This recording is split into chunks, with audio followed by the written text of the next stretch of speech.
मुझे बताइए, जीएसटी से, नोटबंदी से किस गरीब व्यक्ति को फायदा हुआ? किस छोटे दुकानदार को फायदा हुआ? किस किसान को फायदा हुआ? इस चुनाव के बीच में देश की सबसे बड़ी ऑपोजिशन की पार्टी के सारे अकाउंट बंद कर दिए। संविधान को उन्होंने बदला तो इस पूरे देश में आग लगने जा रही है। नमस्कार, मेरा नाम है चंदन कुमार। आज दिल्ली के रामलीला मैदान में इंडिया गठबंधन के द्वारा लोकतंत्र बचाओ महारैली का आयोजन किया गया था, जिसमें इंडिया गठबंधन के सारे दल के जो भी नेता हैं वो लोग पहुंचे हुए थे। जो नहीं पहुंच पाए थे वो अपने प्रतिनिधि को भेजे हुए थे। इसमें सबसे ज़्यादा जोर दिया गया केजरीवाल के गिरफ्तारी पर और हेमंत सोरेन के गिरफ्तारी पर और ईडी, सीबीआई और आईटी के मिसयूज पर। राहुल गांधी ने इस रैली में बहुत बड़ा ट्विस्ट ला दिया जब उन्होंने इस चुनाव को आईपीएल से जोड़ दिया। देखिए क्या कुछ कह रहे हैं राहुल गांधी। आपको राहुल गांधी का पूरा बात सुनना चाहिए। भाइयों और बहनों, इंडिया गठबंधन के कार्यकर्ताओं, आप सबका यहां बहुत बहुत स्वागत, नमस्कार।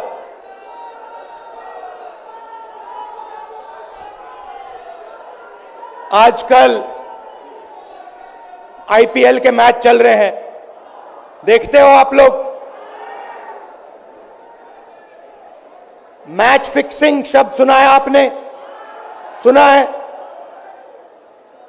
जब बेईमानी से एम्पायर पर दबाव डालकर प्लेयर को खरीदकर कैप्टन को डराकर मैच जीता जाता है। क्रिकेट में उसको मैच फिक्सिंग कहा जाता है। हमारे सामने लोकसभा का चुनाव है। अंपायर किसने चुने? नरेंद्र मोदी ने। हमारी टीम में से मैच शुरू होने से पहले 2 खिलाड़ियों को अरेस्ट करके अंदर कर दिया। तो भाइयों और बहनों, ये जो चुनाव हो रहा है, नरेंद्र मोदी जी इस चुनाव में मैच फिक्सिंग करने की कोशिश कर रहे हैं। ये जो उनका 400 सीट का नारा है, ये बिना ईवीएम के, बिना मैच फिक्सिंग के, बिना सोशल मीडिया और प्रेस पर दबाव डालकर खरीदकर ये 180 पार नहीं होने जा रहा है। सब मिलाकर आप देखिए, कांग्रेस पार्टी विपक्ष की सबसे बड़ी पार्टी है। हमारे सारे के सारे बैंक अकाउंट बंद कर दिए गए हैं। चुनाव के बीच में देश की सबसे बड़ी ऑपोजिशन की पार्टी के सारे अकाउंट बंद कर दिए। हमें कैंपेन चलाना है, हमें लोगों को प्रदेशों में भेजना है, पोस्टर लगवाने हैं। सारा का सारा जो हमारे रिसोर्सेज हैं, बैंक अकाउंट बंद कर दिए गए। तो ये कैसा चुनाव हो रहा है? नेताओं को धमकाया जाता है, पैसे देकर सरकारों को गिराया जाता है, नेताओं को जेल में डाला जाता है। केजरीवाल जी को, सोरेन जी को ये पूरी की पूरी मैच फिक्सिंग करने की कोशिश की जा रही है। और ये मैच फिक्सिंग सिर्फ नरेंद्र मोदी नहीं कर रहे हैं, ये मैच फिक्सिंग नरेंद्र मोदी और हिंदुस्तान के 3-4 सबसे बड़े अरबपति मिलकर कर रहे हैं। यह सच्चाई है। और यह मैच फिक्सिंग क्यों हो रही है? भाई और बहनों, इसका सिर्फ एक लक्ष्य है कि हिंदुस्तान का संविधान, जिसने इस देश के गरीब लोगों को भविष्य दिया, सपने देखने का हक दिया, उस संविधान को हिंदुस्तान के गरीब जनता से के हाथ से छीनने के लिए यह मैच फिक्सिंग की जा रही है। और मैं आपको बताना चाहता हूं कि जिस दिन यह संविधान खत्म हो गया, उस दिन यह हिंदुस्तान नहीं बचेगा। इसको पुलिस से, धमकी से नहीं चलाया जा सकता है। यह जो संविधान है, हिंदुस्तान की जनता की आवाज है, हिंदुस्तान के दिल की धड़कन है। इसको जिस दिन खत्म कर दिया गया, उस दिन यहां पे हिंदुस्तान नहीं बचेगा। अलग अलग स्टेट हो जाएंगे, हिंदुस्तान नहीं बचेगा। यही इनका लक्ष्य है। ये सोचते हैं कि संविधान के बिना धमकाकर, डराकर police, CBI, ED, income tax department के साथ देश चलाया जा सकता है। ये सोचते हैं मीडिया के बिना देश चलाया जा सकता है। आप मीडिया को खरीद सकते हो, आप मीडिया को दबा सकते हो, आप मीडिया के रिपोर्टर्स का मुंह बंद कर सकते हो, मगर आप हिंदुस्तान की आवाज को नहीं दबा सकते हो।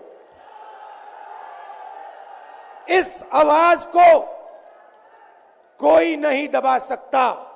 दुनिया में कोई ताकत नहीं है जो इस आवाज को दबा सकती है। भाइयों और बहनों, बीजेपी के एमपी ने कहा कि जैसे ही हम चुनाव जीतेंगे, मैच फिक्स करके 400 सीटें जीतेंगे, वैसे ही हम संविधान को बदल देंगे, संविधान को रद्द कर देंगे। यह ऐसे ही नहीं बोला गया।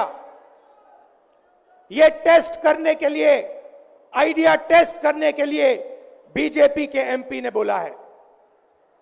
यह लड़ाई संविधान को बचाने की लड़ाई है। जैसे अखिलेश जी ने कहा, संविधान चला जाएगा, गरीबों के हक चले जाएंगे, आरक्षण चला जाएगा, और जो आपका धन है, गरीबों का धन है, किसानों का धन है, मजदूरों का धन है, वो 5-6 लोगों के हाथ में चला जाएगा। नोटबंदी की, जीएसटी लागू किया। मुझे बताइए, जीएसटी से, नोटबंदी से किस गरीब व्यक्ति को फायदा हुआ? किस छोटे दुकानदार को फायदा हुआ? किस किसान को फायदा हुआ? किस बेरोजगार युवा को फायदा हुआ? किसी को नहीं। 40 साल से सबसे ज्यादा बेरोजगारी हिंदुस्तान में आज है। 1% लोगों के पास हिंदुस्तान का पूरा धन, 22 लोग हैं। जितना धन उतने उनके हाथ में है, उतना ही धन 70 करोड़ लोगों के हाथ में है। ये संविधान को क्यों मिटाना चाहते हैं? क्योंकि आपका धन जो है आपसे छीनना चाहते हैं। मैंने जाति जनगणना की बात की, किसानों के एमएसपी की बात की, युवाओं को रोजगार देने की बात की। यही देश के सामने सबसे बड़े मुद्दे हैं। मगर एक बात याद रखिए, अगर आप लोगों ने पूरे दम से वोट नहीं दिया तो इनकी मैच फिक्सिंग कामयाब हो जाएगी। यह आप भूलिए मत। और जिस दिन मैच फिक्सिंग कामयाब हो गई, उस दिन आपका संविधान, हमारा संविधान खत्म हो जाएगा। जिस दिन संविधान खत्म हो गया, उस दिन हिंदुस्तान के दिल पर एक बहुत बड़ी चोट लगेगी। तो ये जो चुनाव है, ये चुनाव कोई मामूली चुनाव नहीं है। ये चुनाव हिंदुस्तान को बचाने का, संविधान को बचाने का, और जो गरीबों का हक है, किसानों का हक है, पिछड़े वर्गों का, दलितों का, आदिवासियों का, गरीब जनरल कास्ट के लोगों का हक है, उसको बचाने का हक है। उसको बचाने का चुनाव है। यह बात आप याद रखिए, क्योंकि अगर यह चुनाव जहां मैच फिक्सिंग की जा रही है, वो पूरे देश को दिख रहा है। बीजेपी के लोग कह रहे हैं। कल में से एक व्यक्ति मिलने आया, मुझे कहता है मैं ट्रेन से आया, मेरे साथ बीजेपी के कार्यकर्ता बैठे थे, उन्होंने कहा कि कुछ ना कुछ गड़बड़ है। यह सच्चाई है। इलेक्शन कमीशन के लोगों को नरेंद्र मोदी जी ने बैठाया, दो नेताओं को, दो चीफ मिनिस्टरों को जेल में डाला।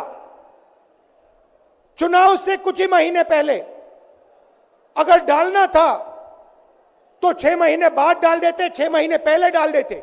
नहीं, चुनाव से 2-3 महीने पहले 2 चीफ मिनिस्टर को डालना था। आपने हमारे बैंक अकाउंट बंद किए। बैंक अकाउंट बंद करने थे, 6 महीने पहले करते, 1 साल पहले करते, 6 महीने बाद करते, कोई फर्क नहीं पड़ता।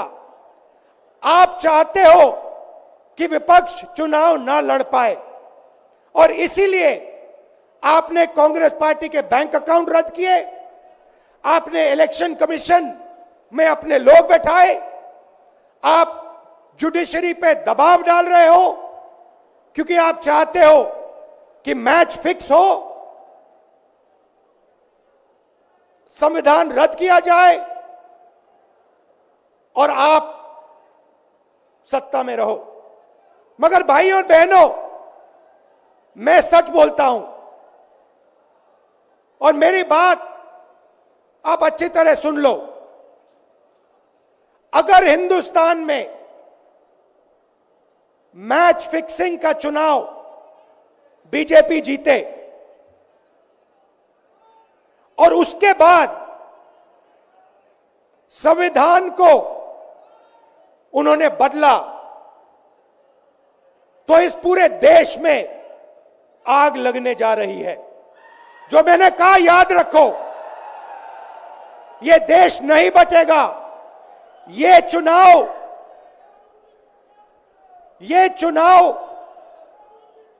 वोट वाला चुनाव नहीं है।